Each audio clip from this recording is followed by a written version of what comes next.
Hello, my name is George and welcome to this particular review. We will be looking at the Euro USD, trying to see what we can be expecting over the few coming days, specifically for the month of February. So it means I will be taking you through the higher scale of what you can be expecting throughout this February to try and see what type of anticipations we can be having over the few coming days.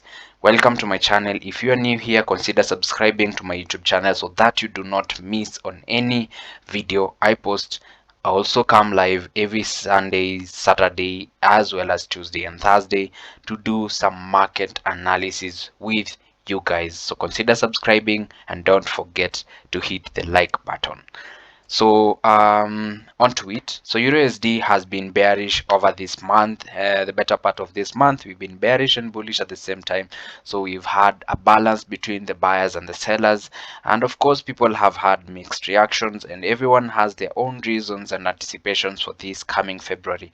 So I am going to be taking you basically through what I personally am expecting to see throughout this coming month, specifically on the Euro USD. So tune in through to the end so that you learn from this particular video. So first of all, we are on the monthly time frame, which means that we are going to be looking at the monthly time frame anticipation. So of course, we're going to start by the directional bias of the market, and as you can see over the recent past, throughout the month of December, you see from October, November, the whole of December, and this month we can say we've been having a lot of bearish momentum.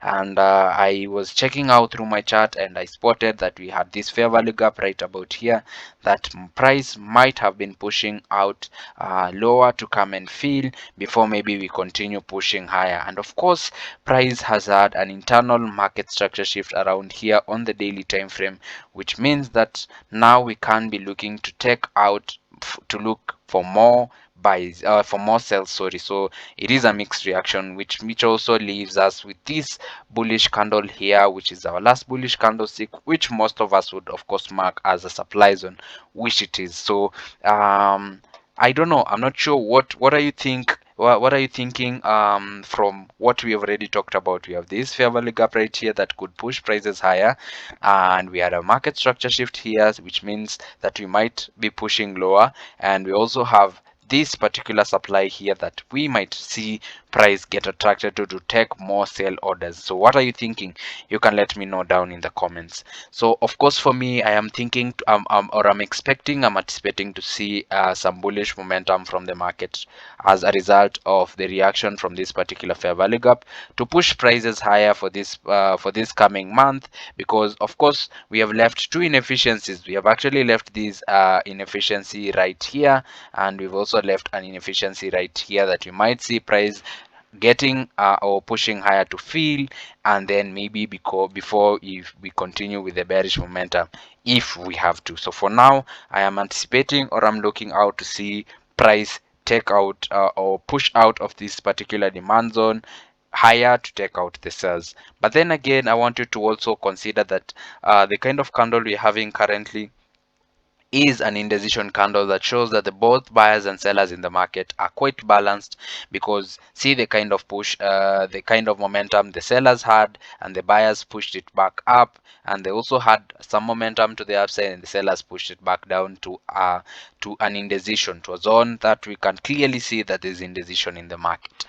And then the other second thing that we also have to consider is the directional bias in terms of the previous month's high and the previous month's low.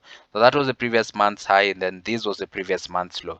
We must agree that the previous month's low has been swept and the price had closed above the previous month's low, which gives us the idea that we might have price now going to take out the previous month's high before we continue with the bearish momentum if we have to. So you and I are agreeing that we might have some bullish, or we should be having some bullish anticipation for this particular coming month to push prices higher for this particular coming month on Euro USD on the monthly scale. But of course, you cannot take a trade on the monthly time frame. You're just looking for anticipations or things you can be looking out for on the monthly time frame. Of course, you'll have to scale down to a lower time frame, of which in this particular case I'm going to be focusing much of our energy on the weekly time frame. So I want you to also notice that on the weekly time frame, last week, this particular week that we've had as our last week for January, took out the previous week's high, which means that most certainly we might have prices dropping to take out the previous week's low before we actually look for more buys. But so it means that for this particular coming week, of course, we might be expecting to see some bearish momentum to sweep the previous week's low before we push higher to sweep any highs in the market if we have to. Of course, people who trade CRT or basically the candle range theory understand that, but it's basically the directional bias.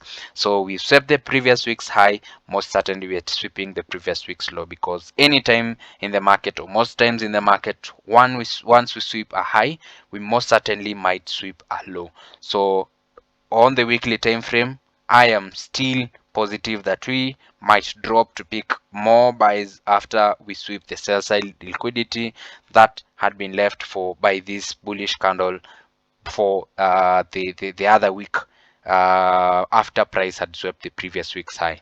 So of course you can also not get into the market from that particular point. You have to scale down to a lower time frame. For this particular case, which is going to be my last time frame, is the daily time frame. So on the daily time frame, I want you to be so keen.